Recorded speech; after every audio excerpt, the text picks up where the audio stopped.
மா இன்னைக்கு சமையல் பார்க்கலாமா? பார்க்கலாமாப்பா. சரி, சோறு போட்டுடலாம். இன்னைக்கு ஒரு சூப்பரான ஒரு லஞ்ச் எப்படி இருக்குதுன்னு பார்த்துடலாமா? இப்போ சோறு போட்டு செம்மையான சாம்பார் வச்சுருக்கேன். முருங்கைக்காய், கத்திரிக்காய், இன்னும் அது பேர் என்ன, சவுச்சவுக்காய் எல்லாம் போட்டு சூப்பராக சாம்பார் வச்சுருக்கேன். அதை அப்படியே ஊற்றி முடிச்சிடலாம்.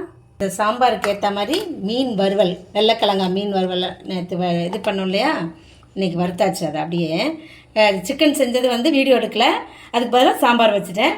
சிக்கன் செஞ்சு சாப்பிட்டுட்டோம், அது முடிஞ்சு போச்சு. தம்பி எடுத்துகிட்டு போயிட்டுருக்கான் பிக்னிக் போகிறதுக்கு. அப்படியே அது கூடவே அவரைக்காய் பொரியல், முட்டை போட்டு செஞ்சால் தான் இந்த சோஃபியா சாப்பிடும். அதனால சரின்ட்டு முட்டை போட்டுட்டேன். அதில் எப்படியும் மீன் வறுத்துருக்கோம், சரி இதுவும் முட்டை போட்டு செஞ்சிடலாம். முடிஞ்சிடுச்சு. சூப்பராக இருக்கும், டேஸ்ட்டாக இருக்கும். இந்த அவரை முட்டை போட்டு செஞ்சோம்னா அவரைக்காயில். இன்றைக்கி ரசமும் வச்சுருக்கிறேன். இதான் இன்றைக்கி நம்ம வீட்டில் சமையல். இன்றைக்கி பிறந்த நாள், திருநாள் கொண்டாடுற எல்லாருக்கும் வாழ்த்துக்கள் சொல்கிறேன், ப்ரேயர் பண்ணிக்கிறேன். எல்லோரும் சந்தோஷமாக இருங்க. உங்கள் வீட்டெல்லாம் என்ன சமையல்னு கமெண்ட்டில் சொல்லுங்கள். நம்ம அடுத்த வீடியோவில் பார்க்கலாம். பாய்.